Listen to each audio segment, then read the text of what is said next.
Halo semua, hari ini kita akan membahas mengenai subject verb agreement. Kita mengetahui bahwa sebuah subjek yang tunggal pasti selalu dicocokkan dengan singular verb, yaitu subjek kata kerja yang tunggal. Dan objek yang jamak pastilah selalu dicocokkan dengan kata kerja yang jamak. Lihatlah dari rincian di bawah ini untuk subject verb agreement, peraturan dari penyesuaian subjek dan verb dengan contoh-contoh. Kata kerja terpengaruh hanya ketika dalam bentuk masa kalimat present, yaitu masa kalimat sederhana, untuk masa kalimat sekarang, untuk orang ketiga tunggalnya. Nah, kita dapat melihat bahwa untuk orang ketiga tunggal, subjek yaitu aku, kamu, dia, di luar dari aku dan kamu berarti orang ketiga tunggal, maka orang tunggalnya selalu tambah S. Sedangkan kata kerja bentuk 1 dan 2 dan 3 jamak, maupun 1 dan 2 tunggal, itu tidak pengaruh, tidak menambahkan S.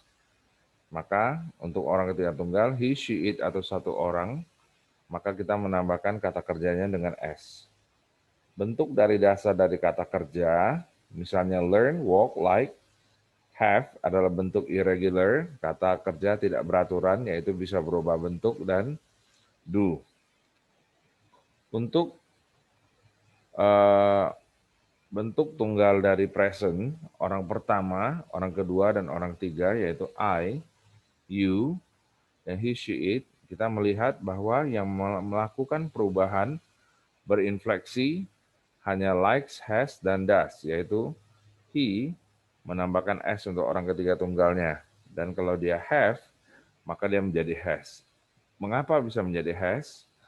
Karena dia berasal dari orang ketiga tunggal ditambahkan dengan S. Jadi VE-nya disimpan dan dirubah menjadi has. Nah,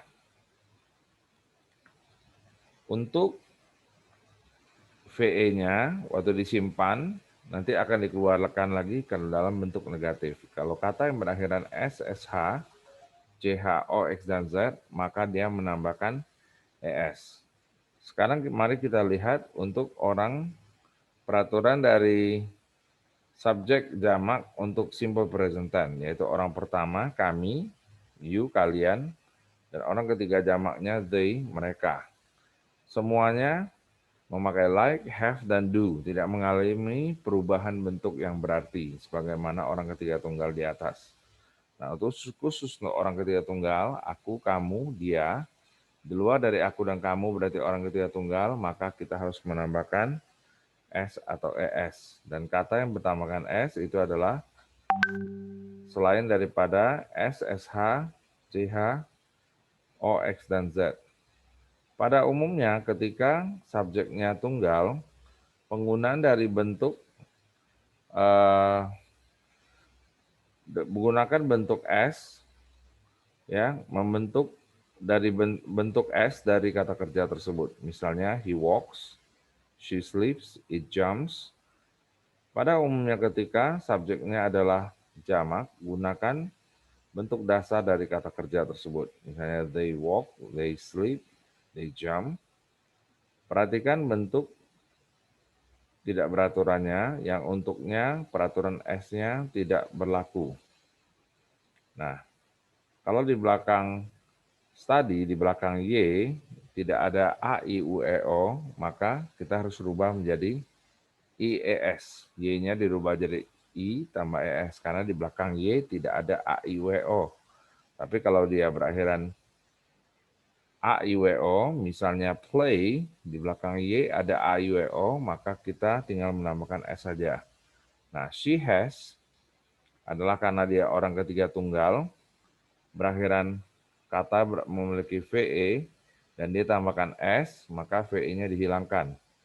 Kalau it does, he catches, it flies, itu juga berasal dari study, kan berakhiran Y, maka harus berubah jadi I tambah S. Catches berakhiran CH, maka dia tambah S. Kata yang berakhiran S, SH, CH, O, dan Z, maka harus menambahkan ES.